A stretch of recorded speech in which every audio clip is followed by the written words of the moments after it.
Enforcement directorate వారు ఈ young India national Herald కేసులో తెలంగాణ ముఖ్యమంత్రి రేవంత్ రెడ్డి గారి పేరు కూడా ఛార్జ్ షీట్లో చేర్చడం ఏదైతే ఉందో ఇది నిజంగా కూడా ఒక రకంగా చెప్పాలి అంటే తెలంగాణ రాష్ట్రానికే అవమానకరం.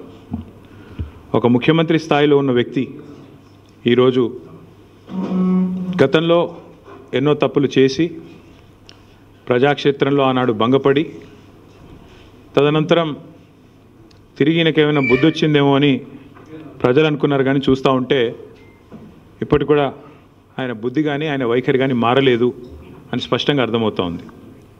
ఇక్కడ తెలంగాణలో రేవంత్ రెడ్డి గారు గద్దెనెక్కినప్పటి నుంచి యంగ్ ఇండియా అని చెప్పి కలవరిస్తూ ఉన్నారు. అసలు ఈ యంగ్ ఇండియా వెనకాల ఉన్న కథ ఏందో నిన్న ED case, ED charge sheet చాలా వివరంగా చెప్పింది. మనం గతంలో ఇక్కడ తెలంగాణలో 2015వ సంవత్సరంలో చూసినాం. ఓటుకు నోటు కుంభకోణం ఇంకెవరు కూడా మర్చిపోలేదు. అప్పటి నుంచి రేవంత్ రెడ్డి గారికి బ్యాగ్ మ్యాన్ అనే పేరు కూడా కొత్తగా, అంటే bat man, super man, spider man లాగా బ్యాగ్ మ్యాన్ అనే మంచి పేరు కూడా తెలంగాణలో చాలామంది పిల్లలు పెట్టుకున్నారు. అదేమో ఓటుకు నోటు కుంభకోణం, ఇదేమో సీటుకు రూటు కుంభకోణం. ఇదేదో ఊరికే అనట్లేదు సీటుకు రూటు కుంభకోణం అని. స్పష్టంగా రేవంత్ రెడ్డి గారి గురించి నేను చెప్పడం కాదు, ఈరోజు మంత్రిగా ఉన్న కోమటిరెడ్డి వెంకటరెడ్డి గారే ఓపెన్గా బహిరంగంగా పత్రికా సమావేశంలోనే చెప్పినారు.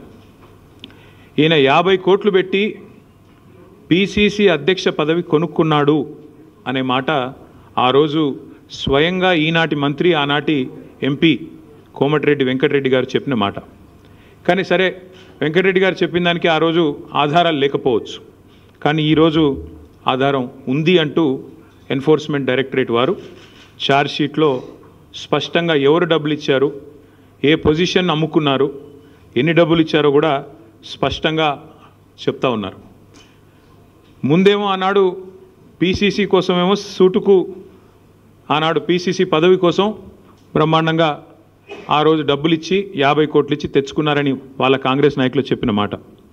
ఈరోజు ఢిల్లీకి ఇప్పటికి కూడా జరుగుతూ ఉన్నది ఏమంటే తెలంగాణ అనేది కాంగ్రెస్ పార్టీకి ఒక ఏటీఎంగా మారిపోయిన మాట వాస్తవం.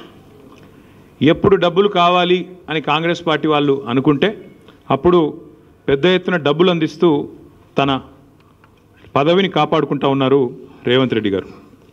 ఇవాళ ఓటుకు నోటు జరిగినప్పుడేమో రేవంత్ రెడ్డి గారు ఒక ఎమ్మెల్యే, కానీ ఈరోజు ఈ రాష్ట్రానికి ముఖ్యమంత్రి. కాబట్టి